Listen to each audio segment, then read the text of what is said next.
nós estamos nessa estação de colheita. E o que é a colheita? Colheita nada mais é do que o fruto daquilo que você semeou. Colheita é a sua recompensa. Diga comigo, colheita é a minha recompensa.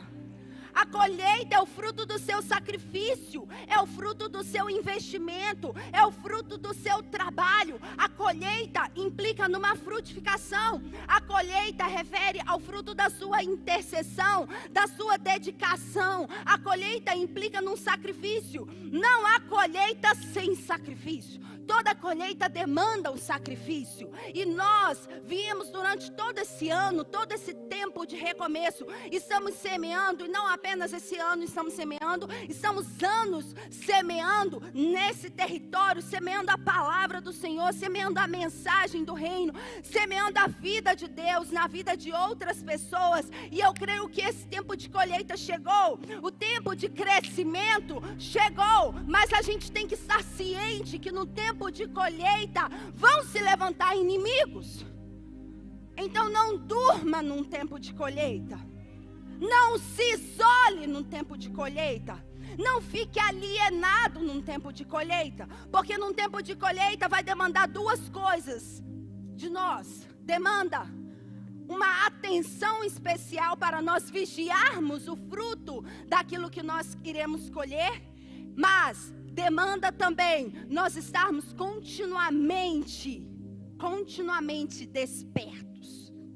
E nós precisamos estar despertos nesse tempo. Nós não podemos estar alienados, nós não podemos estar desanimados, porque os inimigos, eles aparecem de forma cíclica.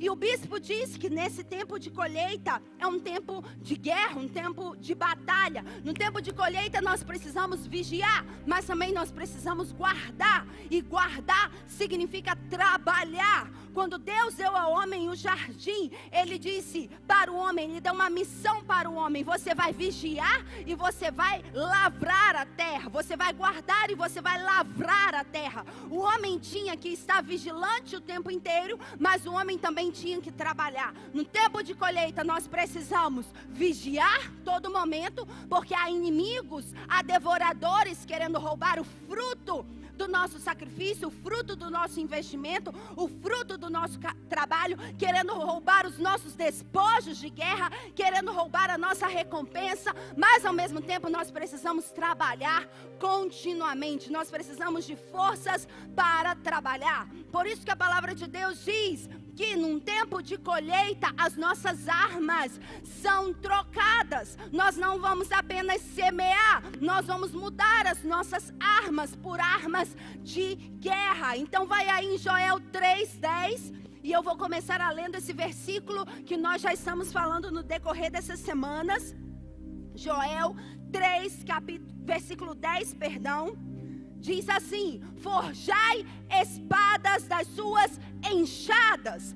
Ou seja, você estava com uma enxada, você estava arando a terra, você estava plantando, você estava semeando. Mas agora o profeta Joel disse: vocês têm que mudar a sua ferramenta de trabalho. No tempo de colheita você não vai usar mais a sua enxada, você vai usar a sua espada. Diga comigo: da enxada para a espada. Diga mais uma vez: da enxada para a espada. Agora, quando você tem uma espada na mão, você não fala dessa forma, porque quem tem uma espada na mão tem a vitória.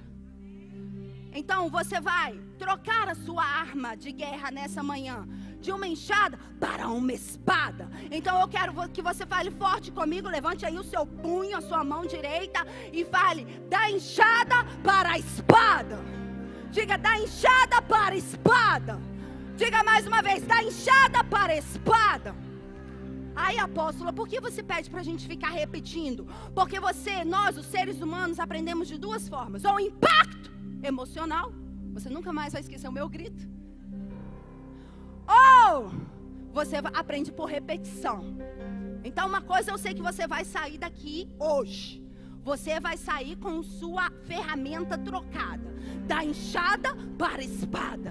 Da enxada para a espada. Diga, da enxada para a espada. Diga mais forte, da enxada para a espada. Diga mais forte, da enxada para a espada.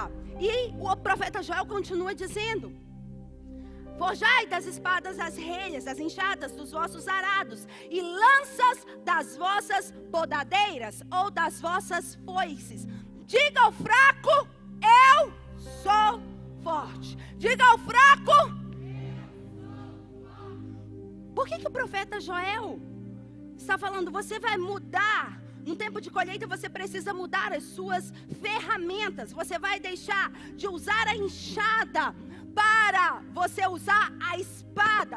Você vai deixar de usar a foice para usar a lança. Mas eu quero te dizer algo. Diga ao fraco, eu sou forte. Para você usar a espada, para você usar a lança, você precisa ter uma convicção em seu interior. E essa convicção é de que você é mais forte do que o seu inimigo. E o seu inimigo não roubará a sua colheita. Eu quero te dizer nessa manhã, você é mais forte do que o seu inimigo. Você é mais forte do que aquilo que está se apresentando a você. Você é mais forte do que essa resistência. Você precisa fazer resistência à resistência. Você é mais forte do que isso que está se levantando contra você. E você está se sentindo resistência, sofrendo resistência. É hora de você pegar a sua espada. É hora de você pegar a sua lança e enfrentar, e batalhar, e conquistar para obter a sua recompensa total. Sempre nos tempos de colheita, aparecem inimigos específicos para os tempos da colheita. Então a colheita implica numa batalha. Colheita implica numa guerra. Ai, apóstolo, eu pensei que eu ia colher, que eu ia ficar tão feliz. Quando a senhora falava colheita, que eu vou colher tudo aquilo que eu semear. A senhora sempre orou por mim isso. O apóstolo sempre orou que eu vou colher tudo aquilo que eu semear. Eu quero estar te dizendo, você vai trabalhar mais e você vai batalhar mais. Porque para você obter a sua recompensa, você precisa vigiar e lavrar. Você precisa estar atento para a batalha. E você também precisa trabalhar para obter toda a sua colheita. E Deus está te dando armas específicas para vencer os inimigos na colheita nessa manhã.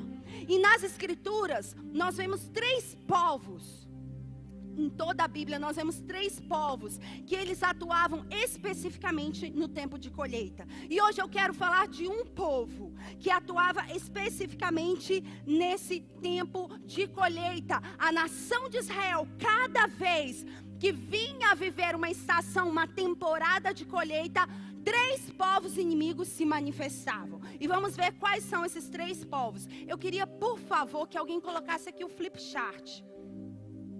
Porque quando nós estamos em guerra, nós precisamos entender e ter a consciência com o que nós estamos batalhando. Então hoje você vai ter consciência de quem é o seu inimigo, ok? Hoje você vai ter consciência. Se você não tem costume de anotar, hoje eu quero que você anote, por favor, porque você vai entender quem é o seu inimigo da colheita. Quem é que está te resistindo para você atacá-lo com a espada e com a lança e vencê-lo de forma plena. Abra aí em Juízes 6. Juízes 6, versículo 3 ao 5. Obrigada. Juízes 6, versículo 3 ao 5.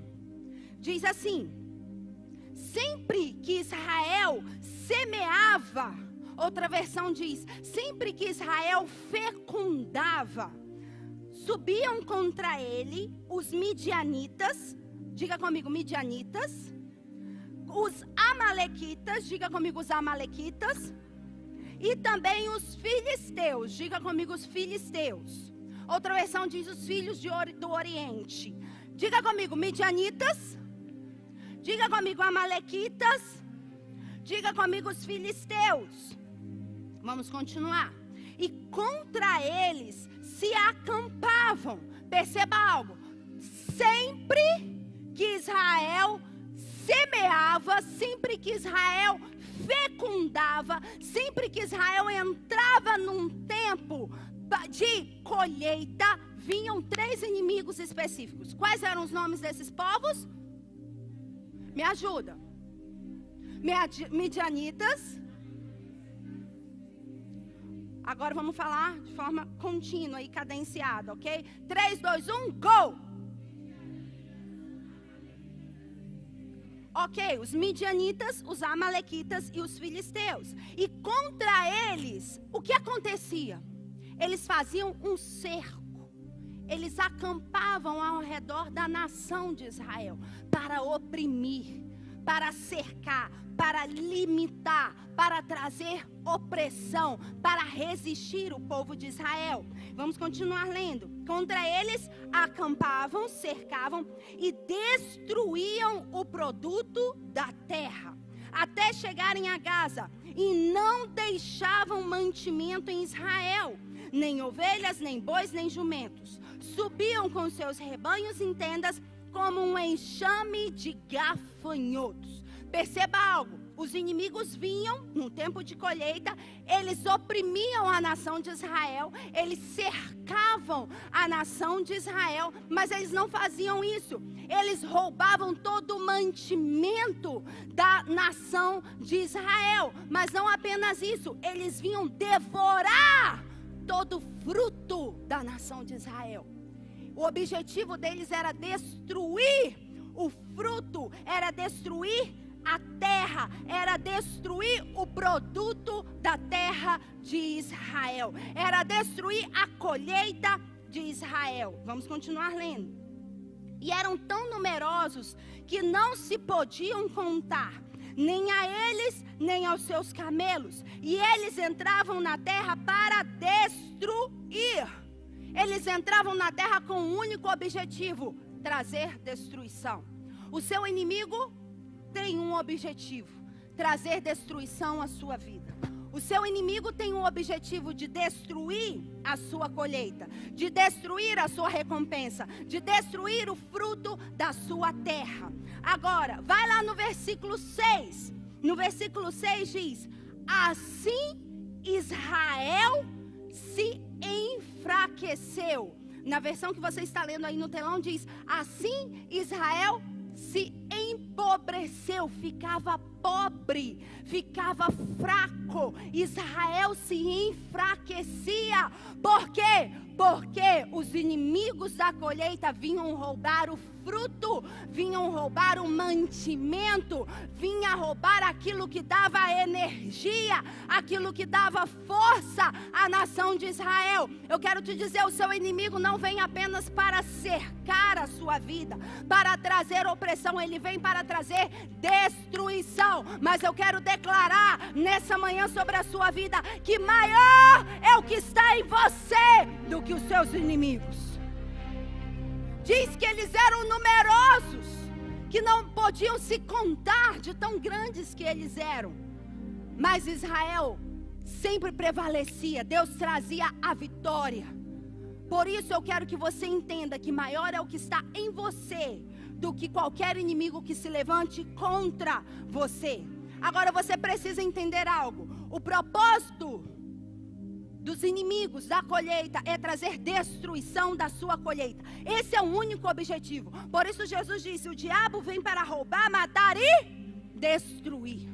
Ele quer trazer destruição daquilo que você tem semeado, daquilo que você tem investido, daquilo que você tem trabalhado. Por isso que quando você está num tempo de colheita, você tem que mudar as suas ferramentas, porque você vai enfrentar um inimigo da colheita. Mas você precisa entender algo nessa manhã: a batalha espiritual, ela consiste por 3 fatores. Ela possui 3 características. E eu quero que você anote aí, porque isso é muito importante. Efésios 6 diz que a nossa guerra não é contra carne e sangue, mas sim contra os principados, contra as potestades, contra os poderes deste mundo tenebroso, contra as hostes espirituais da maldade nas regiões celestiais. Isso implica que a sua guerra é espiritual, não é natural. Apesar de que o O espiritual utiliza o natural para te atacar, mas a sua batalha é espiritual. E esses 3 povos são representações de estruturas espirituais das trevas, e nós vamos ver isso. Por isso você precisa entender 3 características principais de uma batalha, de uma guerra espiritual. A primeira característica é que toda batalha, toda guerra espiritual, ela é cíclica.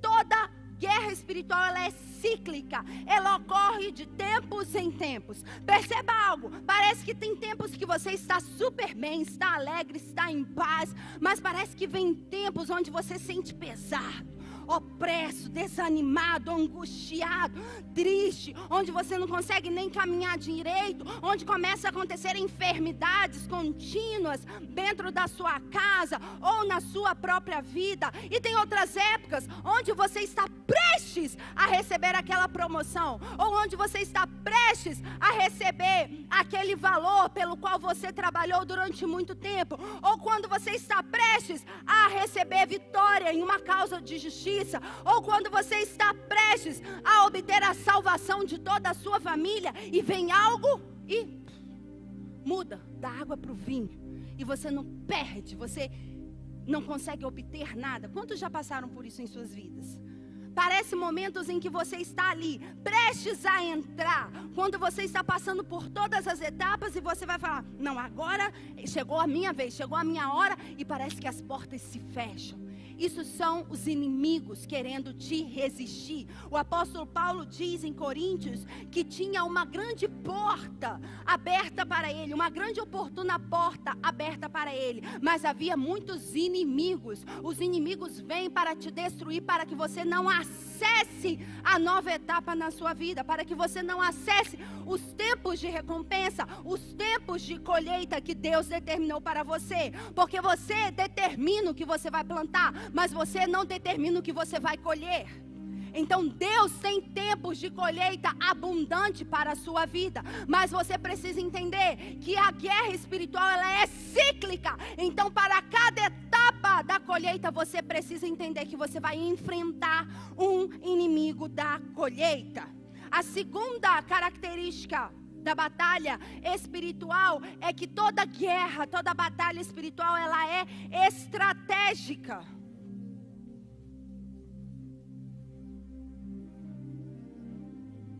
Ela é estratégica, ou seja, ela é consistente no tempo, tem um plano, tem um modelo, tem uma estrutura, tem um arquétipo. A palavra em Efésios 6 diz que a nossa luta é contra principados. Principados no grego é a palavra arquê, que significa um arquiteto, um construtor. Um principado é uma entidade espiritual que constrói modelos, constrói planos, constrói sistemas das trevas para nos oprimir. Perceba algo, Juízes diz que o povo, os inimigos da colheita, os midianitas, os amalequitas e os filisteus, eles vinham e cercavam. Qual era o plano, qual era o sistema, qual era a estratégia que eles usavam? Cercar a nação de Israel, porque cercando a nação de Israel, delimitava, e com isso eles destruíam o mantimento e enfraquecia a nação. Então você precisa entender que toda guerra espiritual, ela é cíclica, ela ocorre no tempo, mas toda guerra espiritual, ela é estratégica. O diabo não inventa nada. Eu vou repetir, o diabo não inventa nada. Então, quando você começar a discernir que há uma resistência, você precisa discernir qual é a estratégia que ele irá usar, qual é o plano, qual é o sistema, porque quem antecipa governa e consegue destruir os planos das trevas. E a terceira característica da guerra espiritual é que ela é sistêmica.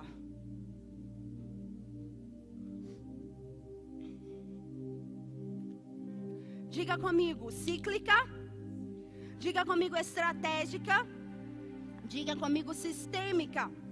Os principados, eles constroem sistemas. A guerra espiritual é um sistema sistema demoníaco, é um sistema de governo. E eles constroem esse sistema na mente das pessoas. Por isso, 2 Coríntios 10 diz que nós precisamos ter armas espirituais poderosas em Deus para destruir fortalezas, sistemas, arquétipos espirituais que se encontram na mente das pessoas. Por isso muitas pessoas perdem a colheita, porque elas não conseguem destruir as suas linhas de pensamento, seus sistemas de crença que traz destruição. Então, para cada tempo de colheita, você precisa mudar a sua mente. Eu vou repetir. Para cada tempo de colheita, você precisa sofrer um mindset, uma renovação na sua mente. Você precisa mudar a sua maneira de pensar, porque se você continua pensando da mesma coisa, você não vai obter resultados diferentes. E eu quero declarar nessa manhã que o Espírito Santo está te dando armas poderosas em Deus para demolir, para destruir fortalezas na sua mente, para quebrar sistemas de crenças que trazem enfraquecimento, que te enfraquece, crenças de pobreza, crenças limitantes, crenças que te impedem de obter a colheita abundante que Deus tem para você. Então, a batalha espiritual, ela é cíclica. A batalha espiritual, ela é? E a batalha espiritual, ela é? A batalha espiritual tem essas três características. E hoje, dentro dessa palavra que nós lemos de Juízes, nós vamos falar de um desses inimigos. E um desses inimigos são os amalequitas, ou Amaleque. E hoje você vai derrotar Amaleque, essa estrutura de governo, essa entidade espiritual, esse principado que estava querendo roubar a sua recompensa. Agora sim, abre aí em Deuteronômio 25 e nós vamos entender quem é Amaleque e quais são as características de Amaleque. Deuteronômio 25, versículo 17. Se você já abriu, diga amém. Diz assim: lembra-te do que te fez Amaleque no caminho. O Senhor estava dizendo isso para o povo de Israel. Quando saístes do Egito, como te surpreendeu no caminho? Porque nós vamos falar de Amaleque, porque Amaleque foi o primeiro inimigo da nação de Israel quando eles saíram do Egito. Quando eles saíram da escravidão rumo à terra prometida, quando eles passaram pela Páscoa e foram libertos e entraram num tempo de libertação rumo ao cumprimento das promessas, o primeiro inimigo que veio contra eles se chamou Amaleque. Cada vez que você está saindo da escravidão para o cumprimento das promessas, Amaleque vai aparecer. Amaleque vai aparecer para te destruir. Mas eu quero declarar que você obterá o cumprimento de todas as promessas. Você entrará na terra prometida. Você viverá as promessas de Deus na sua vida. Você derrotará Amaleque. Isso, russo. Help me, russo. Vou fazer algo que o russo gosta. Russo, vamos, russo. O pai dele fazia isso com ele. Vamos voltar. Preciso quebrar o padrão um pouco para você entender quem você está batalhando nessa manhã, ok? Lembrando que você está tendo uma espada nas suas mãos para derrotar Amaleque. Vamos continuar lendo. O Senhor diz para a nação de Israel: vocês precisam se lembrar de quem foi o inimigo que enfrentou vocês assim que vocês saíram do Egito. O que Amaleque fez com vocês? Como Amaleque te surpreendeu no caminho? Amaleque pegou a nação de Israel por surpresa. A nação de Israel não estava preparado. Ei, Amaleque vem de forma sorrateira. Amaleque vem para te surpreender. Amaleque ataca pelas costas. Por isso você precisa estar com sua espada todo o tempo, vigiando todo o tempo pela sua colheita, porque o objetivo de Amaleque é te surpreender. O objetivo de Amaleque é te surpreender. E você precisa estar preparado para a guerra. Por isso que hoje você está aprendendo a como se preparar para a batalha. Vamos continuar lendo. E derrubou todos os fracos que iam após ti, na retaguarda, estando tu cansado e fadigado. Percebam? Aqui a gente já vê a operação de Amaleque. Quando eles estavam rumo ao cumprimento das promessas, Amaleque veio e surpreendeu o povo de Israel no caminho. E o que ele fez? A primeira coisa que ele fez com a nação de Israel foi derrubar os fracos e os cansados. A primeira coisa que ele fez foi pegar a nação de Israel na retaguarda. A retaguarda eram aqueles últimos, e os últimos sempre são aqueles que estão mais cansados. Ai, eu estou cansada. Tem pessoas que estão enfrentando essa pandemia e você pergunta, como você está? Eu estou cansada. Eu ouço o áudio e eu falo, apóstolo, eu estou muito cansada do que eu estou vivendo, estou muito fadigada do que eu estou vivendo. Ei, cuidado para Amaleque não te surpreender no seu caminho. Porque Amaleque vem para te atacar pelas costas. Ele vem para atacar a sua retaguarda. Isaías diz que a glória do Senhor é a nossa retaguarda. Se você não está cheio da glória do Senhor, Amaleque vai te atacar pelas costas. Por isso você precisa estar constantemente alerta. Por isso você precisa estar constantemente atento, vigilante para aquilo que Deus tem para te dar. Vamos continuar. E não temeu a Deus. Quando o Senhor teu Deus te tiver dado repouso, outra versão diz, quando o Senhor teu Deus tiver dado refrigério, descanso. Outra versão diz, quando o Senhor tiver dado a tua herança, a tua terra prometida, de todos os teus inimigos em redor, na terra que o Senhor Deus te dará por herança para que possuas, então apagarás a memória de Amaleque de debaixo dos céus. Não te esqueças. O Senhor deu um mandamento para a nação de Israel, e o Senhor está te dando um comando nessa manhã, e esse comando está nessa passagem. Vocês precisam se lembrar que cada vez que você está rumo ao cumprimento profético de Deus, cada vez que você está rumo à sua colheita, cada vez que você está prestes a receber a sua recompensa, cada vez que você está prestes a viver a salvação plena dos seus familiares, cada vez que você está prestes a viver a provisão de Deus na sua vida, cada vez que você está prestes a receber a sua herança, Amaleque vai tentar te surpreender pelo caminho. Mas o Senhor vai te dar a sua herança, porque o Senhor diz, quando você estiver na sua herança, então tenha certa de que a herança estará nas suas mãos. Que significa isso, apóstolo? Significa que você irá derrotar Amaleque. Significa que você obterá a vitória contra Amaleque.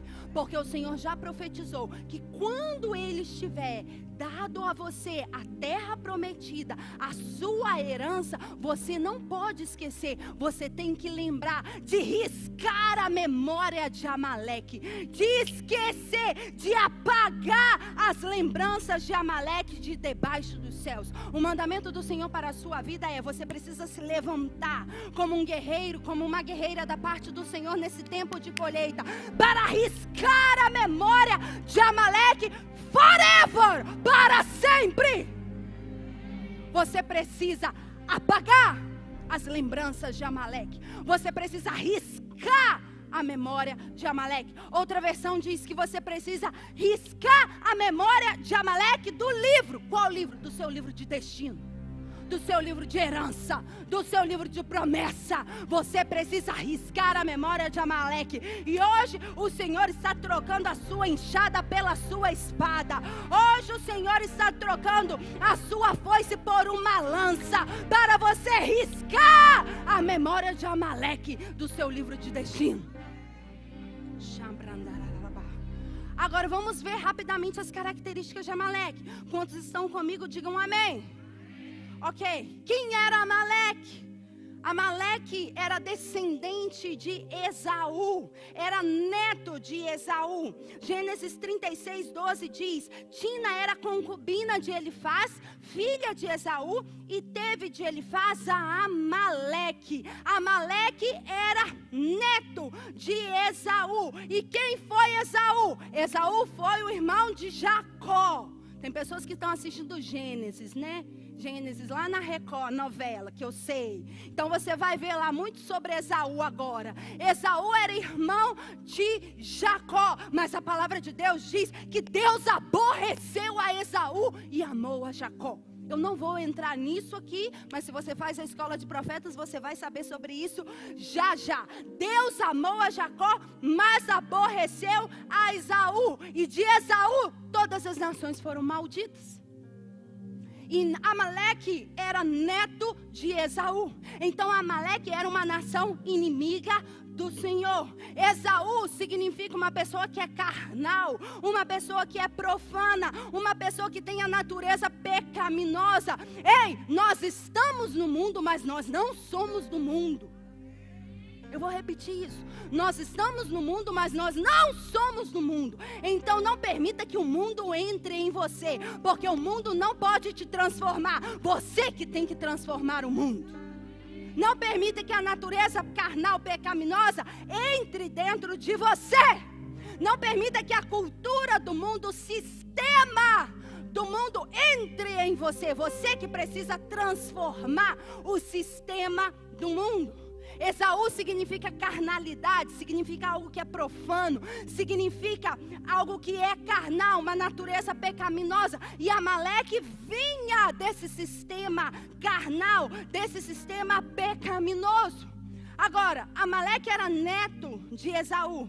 O povo amalequita tinha uma exclusividade. Eles roubavam o fruto da terra, o produto da terra, que foi o que nós lemos. O único objetivo de Amaleque, da nação dos amalequitas, do povo amalequita, era destruir a colheita. Então, cada vez que você está passando por uma temporada onde você vai receber a recompensa do Senhor na sua vida, saiba que Amaleque vai tentar vir por trás, pela retaguarda, para tentar te apunhalar, para tentar te degolar. Mas hoje a revelação está abrindo o seu espírito para você ter autoridade e obter a vitória total contra Amaleque. Agora, o povo amalequita, os descendentes de Esaú, eles habitavam no deserto.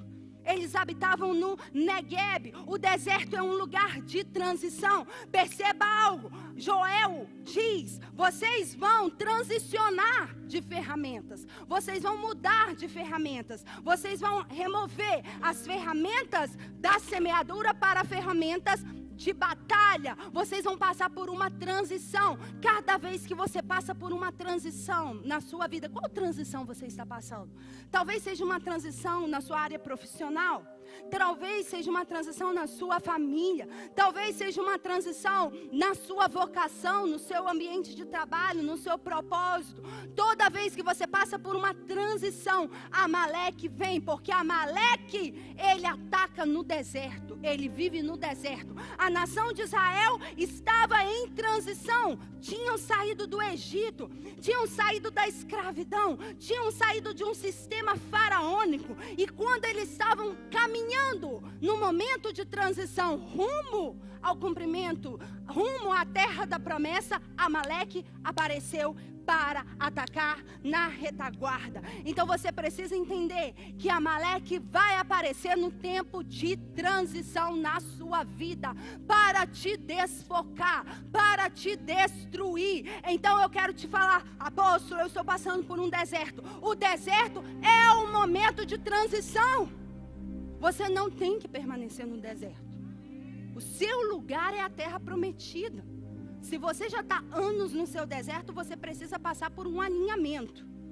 Porque o que Deus tem para você é a terra prometida. Mas Amaleque quer que você permaneça. Amaleque quer te destruir no deserto. Outra característica, vocês estão anotando aí?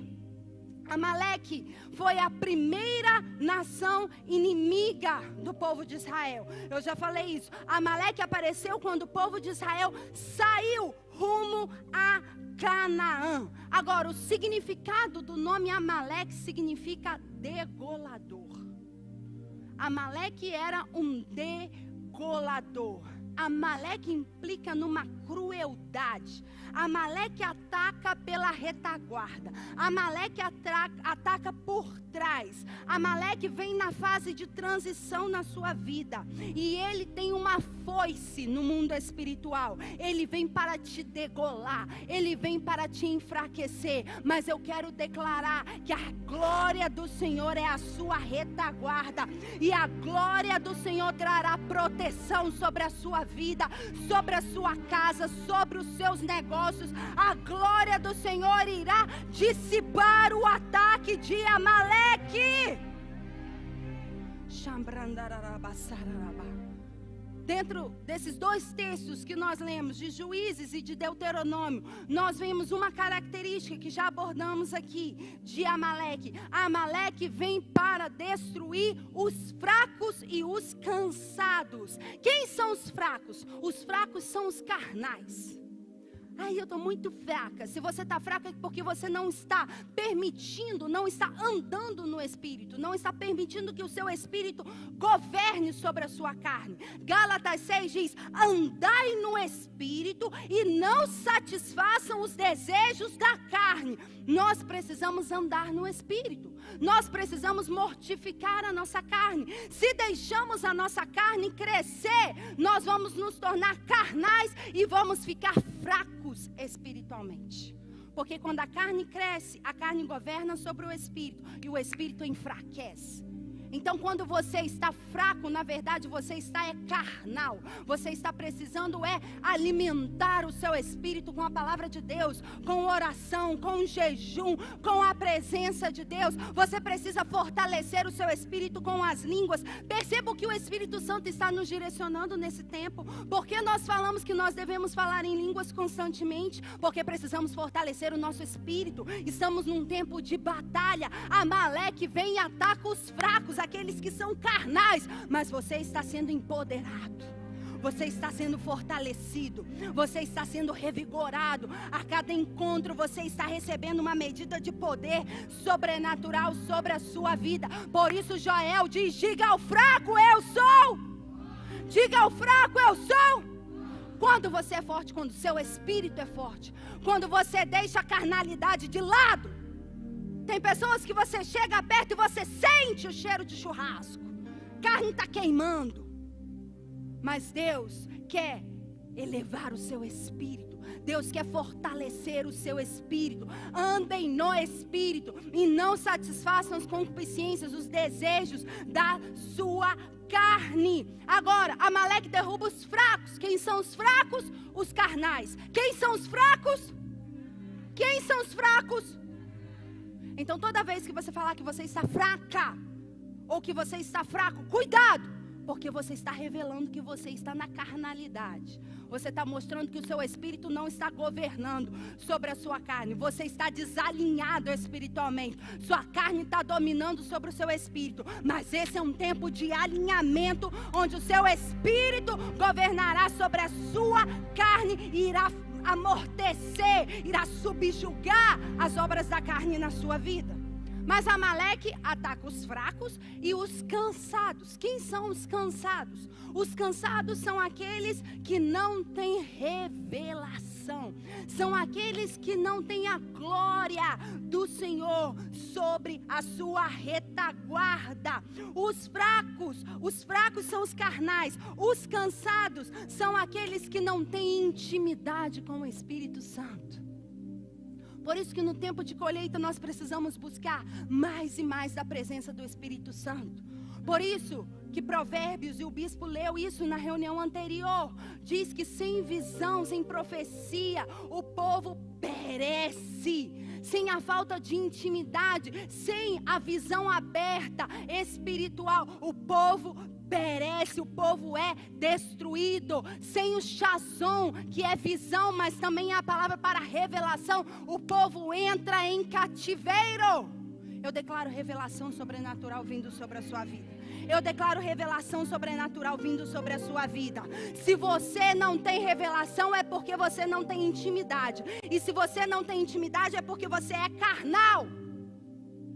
Então você precisa constantemente buscar intimidade com o Espírito Santo, buscar a presença do Espírito Santo. E quando você mais busca a presença do Espírito Santo, mais os seus olhos espirituais são abertos. Quando você tem a revelação de Deus, você começa a entender a sua verdadeira identidade. Quando você tem a revelação de quem Deus é, quando você tem intimidade e você começa a enxergar quem Deus é na sua vida, você começa a ter a sua verdadeira identidade. Então Amaleque ataca para aqueles que são fracos, vem sobre aqueles que são fracos e sobre aqueles que são sem intimidade, sobre aqueles que não têm intimidade com o Espírito Santo, sobre aqueles que não têm revelação. Amaleque ataca os carnais e os sem revelação. E por isso que ele enfraquece, e por isso que ele traz abatimento. Uma igreja que não anda no Espírito é uma igreja carnal. E por isso Amaleque rouba, destrói, traz destruição da colheita. Mas eu declaro sobre a Lagoinha Itapuã, sobre você que está me assistindo, que a força do Senhor, que a glória do Senhor, que a revelação do Senhor, que a obra do Espírito, os frutos do Espírito na sua vida irão se incrementando cada vez que você tenha mais intimidade com o Espírito Santo. Se você é forte no Espírito, você vai ter a glória do Senhor como a sua retaguarda. Se você é fraco no seu espírito, você vai apagar a glória do Senhor na sua retaguarda. Se você é fraco no seu espírito, a carne prevalece e Amaleque te ataca. Se você é fraco, se você faz com que sua carne prevaleça sobre o seu espírito, Amaleque vem e te ataca por trás. Agora, nós lemos essa passagem de Deuteronômio e nós vemos que Deus diz para o povo de Israel: vocês precisam lembrar do que Amaleque fez com vocês. Agora, quando foi essa vez que Deus pediu para eles lembrarem do que tinha acontecido com Amaleque? A primeira vez, a primeira batalha que eles tiveram, que foi a batalha contra Amaleque, se encontra aí em Êxodo 17. Abre rapidamente em Êxodo 17, nós já estamos terminando. Êxodo 17 é a passagem que fala, que Deus fala para o povo de Israel lembrar quando Amaleque veio e atacou. Quando aconteceu isso? Vamos ver quando aconteceu isso. Essa é a primeira batalha após a saída do povo de Israel do Egito. Êxodo 17, versículo 8. Se você já abriu ou se já está nos telões, diga amém mais forte. Diz assim: então veio Amaleque e pelejou contra Israel em Refidim. Refidim significa lugar de repouso, significa lugar de refrigério. Era um lugar de águas entre o Monte Sinai e o Egito. Era Refidim, era um lugar frutífero, era um lugar de descanso, era um lugar de refrigério. E veio Amaleque justo quando o povo de Israel estava nesse lugar de repouso. Veja aí versículo 9: pelo que disse Moisés a Josué: escolhe-nos homens e sai para lutar contra Amaleque. Deus disse para Moisés: Moisés, você vai escolher homens que vão lutar, vão batalhar contra Amaleque na dimensão terrena. Diga comigo, dimensão terrena. Diga mais forte, dimensão terrena. Na dimensão terrena, nós temos um valente, nós temos um homem, nós temos um povo inimigo. E esse povo inimigo se chamava Amaleque. A instrução de Deus foi: você vai levantar homens para que Josué, junto com esses homens, batalhem contra esse valente, contra Amaleque. Vamos continuar lendo. Amanhã eu estarei no cume do outeiro e a vara de Deus estará na minha mão. Vara representa autoridade. Vara representa autoridade. Vara representa... Ok. Versículo 10. E fez Josué como Moisés lhe dissera e pelejou contra Amaleque. Perceba, Josué desceu e foi junto com os homens de Israel batalhar contra Amaleque, numa dimensão da terra. Ok? E Moisés tinha a vara de Deus e subiu aonde? No cume do monte, na região espiritual, nas cortes, nas regiões espirituais, porque ele tinha a autoridade. Perceba que não era uma batalha apenas terrenal, porque senão Moisés poderia estar ali junto com eles batalhando. Mas Moisés, como líder, ele foi para batalhar nas regiões espirituais. Era uma batalha que unia céus e terra. Era uma batalha pela colheita. Era uma batalha para eles entrarem à terra prometida. E Moisés tinha a vara. Moisés subiu ao cume do monte e ele estava com a vara em suas mãos, com a autoridade espiritual. E diz que Josué desceu e começou a batalhar contra Amaleque. Mas Moisés, Arão e Ur, diga comigo, Moisés, Arão e Ur, ok? Subiram ao cume do outeiro. Então Moisés, Arão e Ur subiram ao monte, subiram a um lugar alto, subiram a uma outra dimensão. Você precisa entender que a sua batalha vai exigir que você tenha percepção, discernimento espiritual. Você precisa se elevar para batalhar contra Amaleque. Você precisa se posicionar com a vara, com a palavra, com a autoridade nas suas mãos para batalhar contra Amaleque. E Moisés subiu com Arão e Ur. Nós vamos ver quem é Arão e quem é Ur. Mas Arão significa aquele que traz a luz e Ur significa buraco. Então Josué estava na terra, Moisés, Arão e Ur estava na dimensão espiritual, ao cume do outeiro. Versículo 11. Quando Moisés levantava as mãos, Israel prevalecia.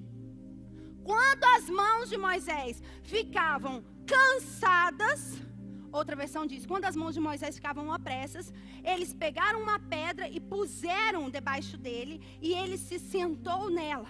E Arão e Ur sustentavam as mãos, um de um lado, o outro de outro. Assim ficaram as suas mãos firmes, até que o sol se pôs. Veja o tempo certo.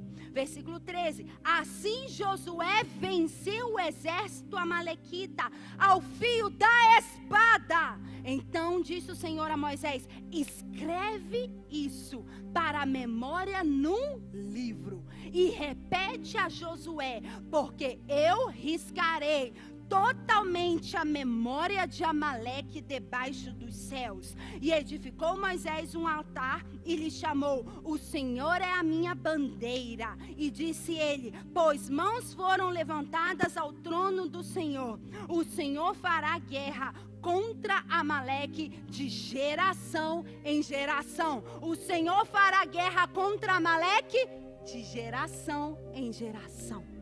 Ciclicamente. Perceba algo, eu quero 3 homens aqui rapidamente, por favor, para a gente poder ilustrar e para que você guarde isso na sua memória. 3 homens lindos, valorosos, rapidamente, por favor. Eu quero que você abra o seu espírito nessa hora. Eu quero que você entenda que você está numa batalha pela sua colheita. Obrigada. Ok. A palavra de Deus diz que o O povo de Israel estava em Refidim, estava num lugar de descanso, estava num lugar de refrigério, estava num lugar de repouso. E o que aconteceu? Veio Amaleque atacar por surpresa. E Deus chamou Moisés, que era o líder, e disse para Moisés: Moisés, você vai chamar Josué e você vai chamar homens para batalhar na terra contra Amaleque. E você, Arão e Hur, irão subir ao cume do monte para batalhar espiritualmente. Enquanto você batalha espiritualmente, Josué vence a batalha. E a palavra do Senhor diz, vamos virar aqui, por favor, fica aqui no meio, seu Carlos, aqui no meio. Isso, Cláudio. Aí, obrigada. Seu Carlos vai ser o Moisés, amém, seu Carlos? Seu Carlos vai ser o Moisés. E a palavra de Deus diz que Moisés, Arão e Hur, ok? Moisés, Arão e Hur. Quem que subiram ao monte? Subiram ao monte. O que Moisés tinha na mão? A vara, a autoridade. E a palavra de Deus diz, quem estava no campo de batalha? O Josué, os conquistadores. Você faz parte da geração de Josué. Eu disse, você faz parte da geração de Josué. Mas você precisa estar alinhado a uma autoridade para vencer as batalhas. Josué estava alinhado a Moisés. Moisés subiu ao cume do monte com Arão e Hur. E a palavra de Deus diz que toda vez que Moisés levantava as mãos... Isso, seu Carlos, levanta a mão e fica aí, seu Carlos. Toda vez que Moisés levantava as mãos com a vara na mão, o povo de Israel prevalecia, os conquistadores venciam a batalha contra os amalequitas. Os amalequitas eram destruídos. Toda vez que Moisés estava com as suas mãos levantadas, o povo de Israel vencia, obtinha a vitória. Mas a palavra de Deus diz algo, que Moisés começou a ficar cansado, e ele começou a descer as suas mãos. E quando ele desceu as suas mãos, quando ele desceu a autoridade, quando ele desceu a vara, o que aconteceu? O povo amalequita prevalecia contra o povo de Israel no campo de batalha. Nós aprendemos agora, antes de entrarmos nessa sequência aqui, que as pessoas fracas são pessoas carnais, e as pessoas cansadas são pessoas sem revelação. Moisés estava com as suas mãos levantadas, e a nação de Israel prevalecia contra o povo amalequita, porque ele estava tendo revelação da vitória. Mas chegou um determinado momento que Moisés começou a descer as suas mãos, ele começou a perder a revelação, e ele ficou cansado. E quando ele ficou cansado e perdeu a revelação, perdeu o foco, quando ele não teve mais foco, quando ele não projetou mais a sua mente, quando ele perdeu a revelação, algo aconteceu na sua postura. Aí eu quero entrar em algo muito importante, se você me permitir. Tony Robbins diz que para o seu controle, para o seu estado emocional equilibrado, você precisa entrar na tríade do empoderamento, ou a tríade do controle ou do estado emocional. E qual é essa tríade? Essa tríade implica aqui é o empoderamento, você está fortalecido, você está cheio de força. A primeira ponta da tríade é foco, é para onde você está projetando a sua mente, é onde vai a sua revelação. A segunda ponta é a fisiologia. Implica na sua postura corporal. Entenda algo. Quando Moisés levantava as suas mãos e olhava e tinha revelação, estava focado, o que acontecia no campo de batalha? Vitória para o povo de Israel. Quando Moisés perdia o foco, o que acontecia? Sua postura mudava. Sabe quando nós percebemos que você está fraco e você está cansado? Pela sua postura corporal. Começa a andar. Você não tem postura. Isso está mostrando quem você é no seu espírito e na sua alma. Moisés começou a ficar cansado, suas mãos começaram a descer. Ele perdeu o foco, isso afetou o seu corpo. E isso começou a afetar as suas palavras. Porque a palavra diz que eles começaram a ficar, que Moisés começou a ficar cansado, ficar fraco. E o que aconteceu? Ele começou a perder a força. Ele já não tinha mais o empoderamento. Ele não tinha mais revelação. Ele perdeu a força. E a palavra de Deus diz que veio Moisés e Arão e colocaram uma pedra para... veio Arão e Ur para colocar uma pedra sobre Moisés, para que ele pudesse se assentar. E eles começaram a levantar as mãos. Levanta aí. Isso, João. Forte, isso. Começaram a levantar as mãos de Moisés. E Moisés ficou com as suas mãos levantadas. Não sei se você já fez algum curso de desenvolvimento pessoal, coaching, ou algum curso de analista comportamental, sobre perfis comportamentais, sobre linguagem corporal. Todos eles falam de algo. Quando você tem uma postura de vitória, como que você faz? Como que você faz? Vitória! Não faz vitória. Assim, você faz vitória. Você faz como? Vitória. Você faz como? Levanta as suas mãos. Quando você levanta as suas mãos, você está mostrando que você tem vitória sobre os seus inimigos. Moisés abaixou as mãos e ele estava mostrando que ele tinha derrota, que os inimigos estavam prevalecendo. Mas quando ele novamente focou no Senhor, teve revelação, a fisiologia dele mudou e ele começou a obter vitória. Sabe o que aconteceu? Josué, no campo de batalha, olhou e viu que Moisés levantava as suas mãos em direção à vitória, e o povo de Israel começou a batalhar e falou: é agora que é minha hora de vencer o povo amalequita. E eles destruíram ao fio da espada todo o povo amalequita. Deus está levantando as suas mãos nos dias de hoje para você derrotar a memória de Amaleque. Deus está levantando as suas mãos no dia de hoje para você gritar vitória contra todos os seus inimigos. Deus está levantando as suas mãos para você obter vitória contra Amaleque. Por isso que a emoção é o combustível da ação.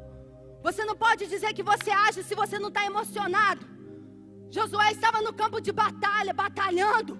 Quando ele olhou para Moisés e ele viu que Moisés estava enfraquecido, ele começou a se enfraquecer. Mas quando ele viu que Moisés levantou as suas mãos e começou a fazer sinal de vitória, Josué falou: a batalha é nossa, a vitória já está garantida. Vamos destruir a memória de Amaleque. Deixa eu te falar algo. Moisés é figura e tipo dos ofícios ministeriais, do seu líder, do seu visionário, figura dos ofícios ministeriais da igreja. Arão representa a figura do sacerdote. Arão era um sacerdote. Arão representa as posições de liderança dentro de uma estrutura eclesiástica. Ur era o levita, ele fazia parte da tribo de Levi. Os levitas eram aqueles que serviam ao Senhor continuamente em adoração, mas os levitas também eram aqueles que serviam ao Senhor continuamente com o ministério de ajuda. Perceba algo: para você vencer a batalha contra Amaleque, você precisa estar alinhado ao visionário, ao líder espiritual no qual você está sendo submetido. Mas também você precisa reconhecer a liderança de Ur. Você precisa entender que há equipes formadas, há uma liderança posicionada, mas também você precisa entender que há uma dinâmica dentro dessa estrutura, e essa dinâmica implica no serviço, implica no louvor e adoração, implica no tim aí. Quem é do tim, levanta a mão. Você só vence Amaleque quando você entende que você precisa estar debaixo de uma estrutura. Porque a conquista de Josué foi que ele estava alinhado a uma autoridade espiritual sobre a sua vida. Os Moisés não são super-homens. Eu vou repetir. Os Moisés não são super-homens, nem super-mulheres. Não são. Precisamos de Ur. Precisamos de Arão. Mas mais do que isso, precisamos de Josués no campo de batalha. Eu preciso de eu preciso de Arão, mas eu preciso de você como Josué, para conquistar, para derrotar a memória de Amaleque, de geração em geração. Hoje o Senhor está revigorando as suas forças e te levantando como um guerreiro, porque nós estamos entrando num tempo de colheita. Mas quem irá obter essa vitória, quem vai ter o gostinho de obter essa vitória, vai ser você. Você vai derrotar Amaleque, você vai riscar a memória de Amaleque, você vai derrotar Amaleque ao fio da espada. Enquanto eu oro por você, enquanto eu estendo as minhas mãos, junto com a equipe de liderança que nós temos aqui nessa igreja, junto com a equipe do TIM, a equipe que vem para servir aos santos, eu quero te dizer que enquanto nós estivermos com um só coração, com as mãos levantadas, você irá vencer. Eu disse, você irá vencer. Eu vou repetir, você irá vencer. Levante aí no seu lugar, porque chegou o tempo de você degolar a Amaleque. Amaleque implica no degolador, mas quem tem a espada é você. Então você que vai degolar o seu inimigo nessa manhã. É você que vai conquistar. É você que vai no campo de batalha obter a vitória total contra o seu inimigo.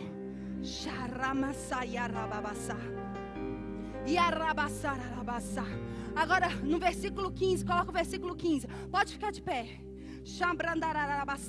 Diz que o Senhor falou para Moisés, versículo 14, você vai escrever isso para a memória, para vocês lembrarem desse testemunho, do que aconteceu. Por isso em Deuteronômio diz, vocês têm que lembrar do que aconteceu com Amaleque, porque eu vou riscar a memória de Amaleque do seu livro de destino. Deus falou com Moisés, Moisés, escreve isso para que eles lembrem continuamente, porque há um poder no testemunho. E o que aconteceu com Moisés? Naquele momento Moisés edificou, muito obrigada, Moisés edificou um altar de adoração. E ele denominou, ele chamou, ele colocou um nome nesse altar, um altar de sacrifício. Lembra do que eu falei no início dessa ministração? Que não existe colheita sem sacrifício. Moisés entendia que ele estava entrando num tempo de colheita. Quando ele obteve a vitória contra o povo amalequita, a primeira coisa que ele fez foi edificar um altar de adoração. E ele deu um nome a esse altar. Ele chamou esse altar de O Senhor é a minha bandeira, ou Yahvé Nissi. O Senhor é a minha bandeira, o Senhor é o meu milagre. Você hoje vai dar um nome ao altar que você irá edificar. Você vai dar o nome ao altar que você irá edificar, para que você tenha sempre em memória de que o Senhor é que arvora a bandeira, obtendo a vitória plena contra todos aqueles que te resistem, contra todos aqueles que querem te destruir, contra todos aqueles que querem prevalecer contra o destino de Deus sobre a sua vida. E Moisés disse, eu edifico um altar, eu vou dar nome ao meu altar. O Senhor é a minha bandeira. E quando ele deu nome a esse altar, ele disse algo: pois mãos foram levantadas ao trono do Senhor. Que nós entendemos que era a mão de Moisés levantada ao trono do Senhor. Mas essa versão está mal interpretada, porque na versão original diz: porquanto a mão de Amaleque se levantou contra o Senhor. Perceba que não era uma batalha na dimensão terrena, era uma batalha espiritual. A mão de Amaleque tinha se levantado contra o trono do Senhor. Por isso o Senhor diz que ele iria riscar a memória de Amaleque por completo. Na versão judaica diz: eu vou edificar um altar, esse nome vai se chamar Yahvé Nissi, porque o Amaleque levantou a sua mão contra o trono do Senhor. Eu quero te dizer que todo inimigo que ousou levantar a sua mão contra o trono do Senhor para destruir a sua vida, será derrotado.